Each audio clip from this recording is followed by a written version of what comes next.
Assalomu alaykum aziz qarindoshlar, shu vaqtinglar xayrli bo'lsin.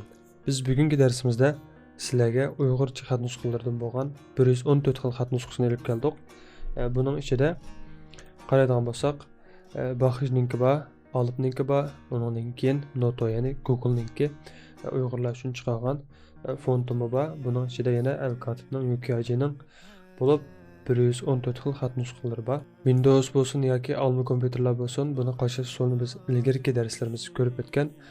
Mazkur darsninki astiga, ya'ni masalan har qanday darsimizning ostiga qaragan bo'lsanglar, bu yerda tushirish adresi va shunga munosabatlik izohatlar bor.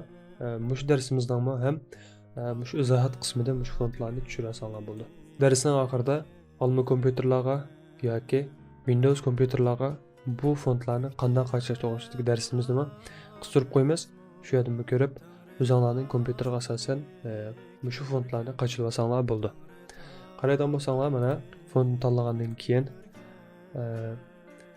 bu Google'ning fonti, mana ham Google'ning fonti. Bundan keyin qaraydigan bo'lsanglar, yana Baxijning fontlarini ko'rib boqaylik. Qarasanglar, bu şekilde belki sizler görüp bakmagan fontlar bo'lishi mumkin.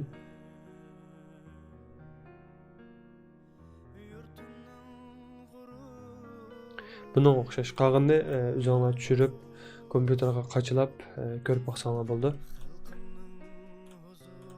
Bunda esa abay deganimizdek, mush darsimizning ostidagi izohat qismida bunun tushirish adresi bor. Shu yerdan tushirib, qachilib olsanglar bo'ldi. Qachilash usulini videoning oxirida ve yoki izohat qismidan ko'ra olasizlar. Darsimizning oxirida mazkur videolarimizni yoqtirishinglarni va boshqa qarindoshlarimizga o'zaro tavsiya qilib qo'yishni, shundan bir vaqtda kanalimizga ergashishni, ya'ni obuna bo'lishni unutmag'aysizlar. Allohga emanet.